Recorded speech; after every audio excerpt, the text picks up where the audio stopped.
Pria ini bernama Otis. Ia adalah seorang juru masak yang sekarang sedang disewa oleh sekelompok orang Indian. Orang-orang Indian tersebut menyewa Otis untuk memasak makanan selama perjalanan mereka ke suatu desa. Di tahun itu, suku Indian masih hidup damai dan orang-orang Eropa baru beberapa tahun datang ke Amerika. Otis di situ melaporkan pada salah satu orang Indian kalau dia hanya berhasil menemukan sedikit bahan makanan di hutan dan tak cukup untuk makan mereka semua. Tapi si orang Indian tak peduli.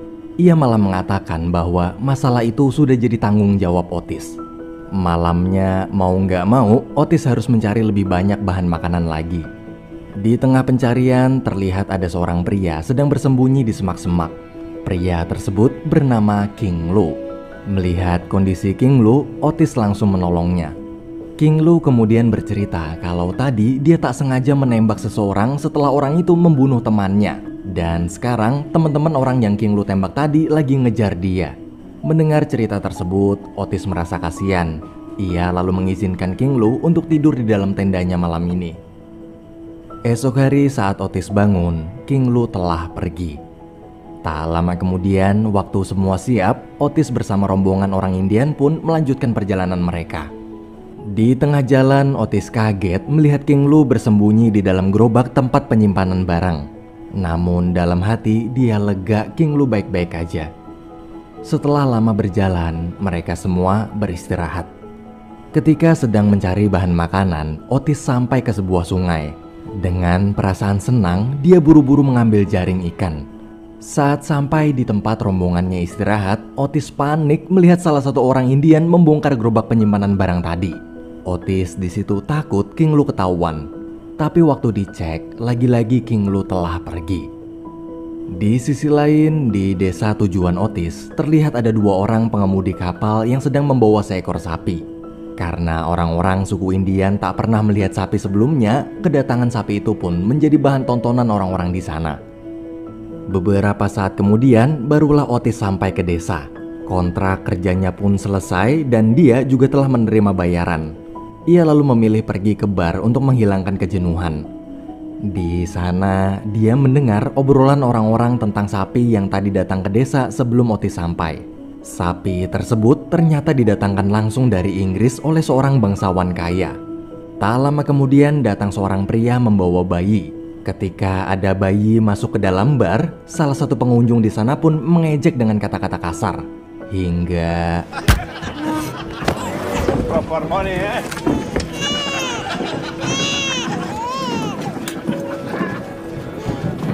Waktu semua orang pergi, ternyata King Lu juga berada dalam bar tersebut. Saat kondisi telah kosong, King Lu tanpa sengaja melihat Otis. Di situ King Lu menceritakan bahwa sekarang dia tinggal di desa ini. Ia kemudian ingin membalas budi dengan mengizinkan Otis tinggal bersamanya karena dia tahu Otis selalu hidup berpindah-pindah tempat. Hari demi hari mereka berdua lalui dengan saling bercerita tentang masa lalu masing-masing. Hingga saat sedang mencuci, Otis mengatakan kalau dari dulu dia ingin sekali membuka sebuah hotel dan toko roti. Mendengar impian sang sahabat itu, King Lu pun berkata bahwa mulai sekarang mereka berdua harus bekerja keras untuk mewujudkannya. Besoknya ketika Otis mencari bahan makanan di hutan, dia melihat ada seekor sapi. Ternyata apa yang dibicarakan orang-orang di bar kemarin itu benar. Otis merasa sangat bahagia setelah sekian lama dia tak pernah melihat sapi. Malam harinya, waktu Otis menceritakan King Lu tentang sapi tadi siang, mendadak Otis teringat sebuah resep kue yang pernah diajarkan temannya saat dulu dia bekerja di toko kue. King Lu lalu dapat ide, gimana kalau mereka diam-diam memerah susu sapi tersebut untuk dijadikan bahan pembuatan kue. Dan malam itu juga mereka berdua benar-benar melakukannya. I don't think you can get up there.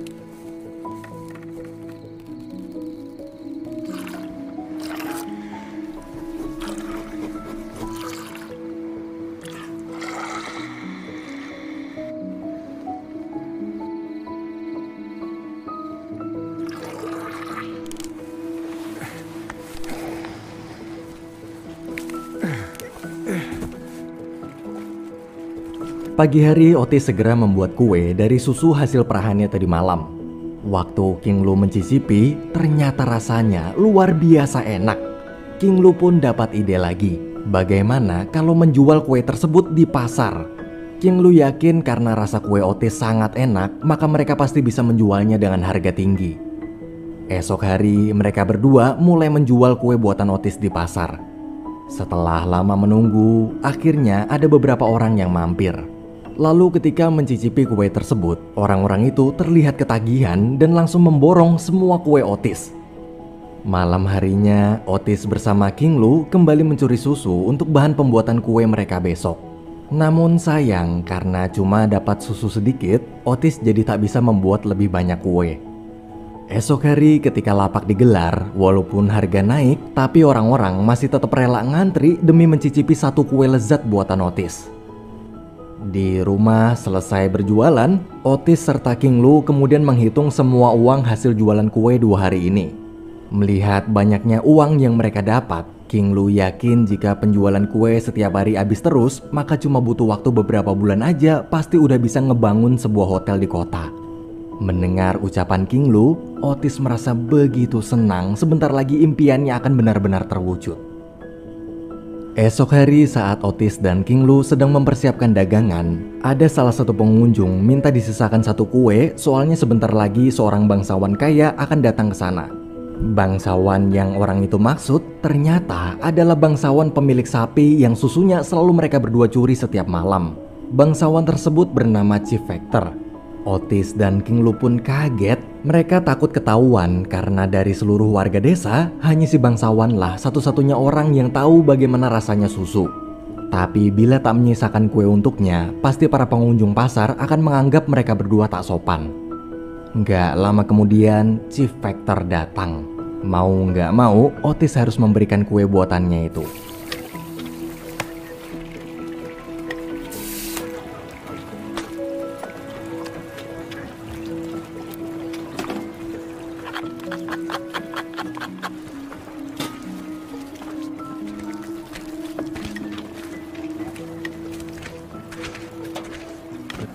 I taste London in this. It's very, very good. Alhamdulillah nggak ketahuan. Dan malamnya mereka berdua masih nekat mencuri susu lagi. Sepanjang jalan menuju tempat sapi, King Lu terus-menerus membicarakan soal pembangunan hotel mereka nanti. Ia benar-benar ingin mewujudkan impian sang sahabat. Esok hari, Chief Factor kembali membeli kue buatan Otis. Melihat kepandaian Otis dalam membuat kue, ia lalu meminta Otis membuatkan kue khas Perancis untuk menyambut kedatangan tamunya besok. Chief Factor juga mengatakan bahwa dia akan membayar berapapun agar Otis mau membuatkan kue pesanannya. Awalnya Otis ragu menerima tawaran tersebut. Ia takut teman si bangsawan itu sadar kalau ada rasa susu di dalam roti buatan Otis. Tapi dia juga tak punya alasan kuat untuk menolak tawaran Chief Factor. Dengan terpaksa, Otis pun bersedia. Malamnya ketika Otis sedang membuat kue, King Lu bertanya apa yang akan terjadi jika suatu saat nanti mereka berdua ketahuan. Di situ Otis mencoba menenangkan King Lu dengan bilang semua pasti baik-baik aja. Esok hari Otis bersama King Lu datang ke rumah Chief Factor. Di dalam terlihat Chief Factor sedang mengobrol dengan beberapa tamunya. Di tengah obrolan, Chief Factor mengatakan bahwa dia memelihara seekor sapi asal Inggris. Ia kemudian mengajak para tamu melihat sapi tersebut. Di sana, Chief Factor bercerita dia bingung kenapa akhir-akhir ini sapi peliharaannya cuma bisa menghasilkan sedikit susu. Awalnya dia ngira mungkin sapinya lagi stres. Tapi pas ngeliat tuh sapi jinak dan nyaman deket sama si Otis, Chief Factor curiga. Setelah pulang, Otis mengatakan pada King Lu, tadi dia merasa Chief Factor udah mulai mencurigai mereka. Namun King Lu masih bersikeras akan tetap terus berjualan kue sampai tabungan cukup untuk membangun hotel di kota. Mendengar keputusan King Lu yang sudah bulat, Otis tak punya pilihan lain selain setuju. Malam harinya, saat sedang mencuri susu, Otis dan King Lu tak sadar kalau di dalam rumah Chief Factor masih ada seorang pelayan belum tidur. Si pelayan masih membereskan rumah setelah acara tadi siang. Waktu mau tidur, dia baru ingat kucing peliharaan Chief Factor masih di luar rumah. Sedangkan di atas pohon, King Lu yang melihat ada seorang pelayan keluar, dia langsung menyuruh Otis berhenti. Tapi tiba-tiba dahan pohon King Lu patah hingga membuatnya jatuh cukup keras. Mendengar suara tersebut, si pelayan bergegas membangunkan semua orang di dalam rumah. Ketika diperiksa, mereka menemukan ada sebuah bangku di sebelah sapi. Kecurigaan si Vector selama ini ternyata benar bahwa Otis dan King Lu telah mencuri susunya. Ia lalu memerintahkan semua orang mengejar mereka berdua.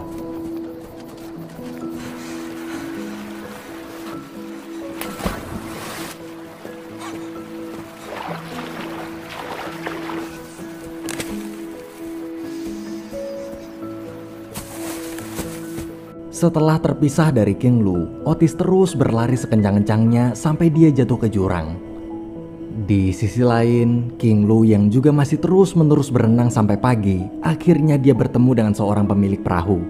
Ia kemudian membayar orang tersebut untuk mengantarkannya menyeberangi sungai.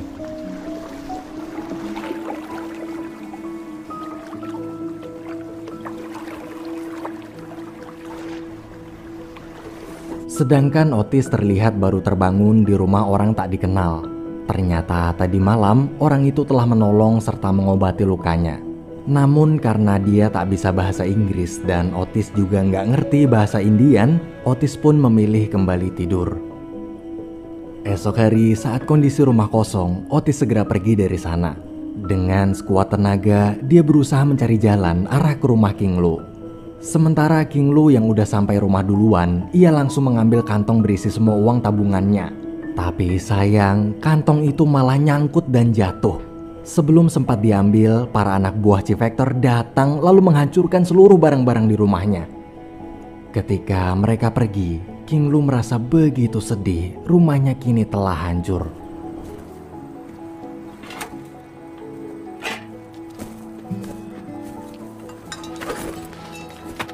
Setelah lama berjalan, Otis pun sampai di rumah King Lu. Dan betapa kagetnya dia saat melihat seisi rumah hancur. Tak lama kemudian King Lu datang. Mengetahui sang sahabat masih baik-baik aja, Otis pun lega. King Lu di situ mengatakan kalau keadaan sudah tak aman lagi, lalu mengajak Otis untuk segera pergi dari desa. Sepanjang perjalanan, kedua sahabat tersebut saling menguatkan satu sama lain. Namun karena kondisi Otis sangat parah, ia sudah tak sanggup lagi meneruskan perjalanan dan meminta beristirahat sebentar. Melihat kondisi fisik sahabatnya yang semakin melemah, King Lu mulai sadar. Di momen itu, dia merasa bahwa uang tak lagi penting. King Lu pun perlahan berbaring di samping Otis. Kemudian berkata, apapun yang terjadi nanti, dia akan selalu menemani Otis. Mereka berdua akan selalu menjadi sahabat.